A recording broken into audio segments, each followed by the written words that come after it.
एक 15 साल की लड़की, एक वायरल वीडियो, प्रधानमंत्री को दी गई गालियां और फिर अचानक से हाथ जोड़कर माफीनामा। और अब इस पूरी कंट्रोवर्सी में कूद पड़ी हैं बीजेपी सांसद और एक्ट्रेस कंगना रनौत। अब सवाल उठता है, क्या बच्चों को भड़काया गया? क्या माइनर्स का इस्तेमाल किया जा रहा है? और आखिर कंगना ने ऐसा क्या कह दिया जिसके बाद इंटरनेट पर ही बड़ी कंट्रोवर्सी स्टार्ट हो गई। दरअसल दिल्ली के जंतर मंतर पर हुए स्टूडेंट प्रोटेस्ट के दौरान कई वीडियो इंटरनेट पर वायरल हुए थे। इन वीडियोस में प्रोटेस्टर प्रधानमंत्री नरेंद्र मोदी और उनकी मां के खिलाफ गलत नारे लगा रहे थे।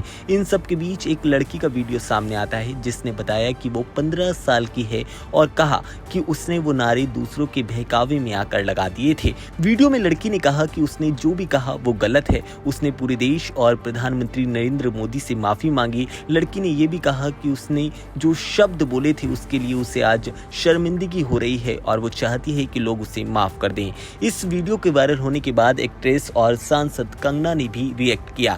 कंगना ने अपने सोशल मीडिया पर लड़की के माफीनामे वाला स्क्रीनशॉट शेयर करते हुए कहा कि बच्ची खुद कह रही है कि वो बहकावे में आ गई थी। उन्होंने सवाल उठाए कि आखिर हमारी बेटियों को इस तरह से प्रोटेस्ट में इस्तेमाल कौन कर रहा है और किस लिए किया जा रहा है। उन्होंने अपने पोस्ट में ये भी कहा कि समाज अपनी बेटियों की सुरक्षा पर गंभीरता से सोचे।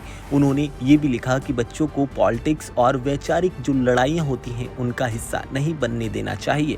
कंगना के इस पोस्ट के बाद सोशल मीडिया दो हिस्सों में बट गया। कुछ लोगों ने कंगना के स्टेटमेंट का साथ दिया और कहा कि माइनर बच्चों को किसी भी तरह के उकसावे से दूर रखना चाहिए। वहीं दूसरी तरफ कुछ लोगों ने कंगना पर ही सवाल उठा दिए और कहा कि इस मामले की जांच जरूरी है। इस पूरे विवाद के बीच आपको बता दें कि प्रधानमंत्री नरेंद्र मोदी ने हाल ही में एक वीडियो जारी किया था। उन्होंने कहा कि बचपन में गलतियां हो जाती हैं लेकिन उनसे सीखना सबसे ज्यादा जरूरी है। उन्होंने ये भी कहा था कि अगर हमारे बच्चे भटक गए हैं तो समाज की जिम्मेदारी है कि उन्हें सही रास्ता दिखाया जाए, ना कि हमेशा के लिए उन्हें दोषी ठहराया जाए। अब ये मामला सिर्फ एक वायरल वीडियो का नहीं है बल्कि बच्चों की जिम्मेदारी, सोशल मीडिया इन्फ्लुएंस और इसके साथ ही पॉलिटिक्स में माइनर्स की भूमिका पर एक बड़ी बहस बन चुका है। इस पूरी कंट्रोवर्सी के बीच आपकी क्या राय है? अगर बच्चे इस तरह के आंदोलन से दूर रहें तो इसमें क्या ही गलत है? और माइनर्स प्रोटेस्ट में शामिल होते हैं और इस तरह के बयान उकसावे में आके दे देते हैं तो कितनी ज्यादा जिम्मेदारी समाज और उनके माता पिता की है? ये भी आप कमेंट सेक्शन में जरूर बताइएगा। और इसके साथ ही बताइएगा कि कंगना के इस स्टेटमेंट को आप किस नजरिए से देखते हैं।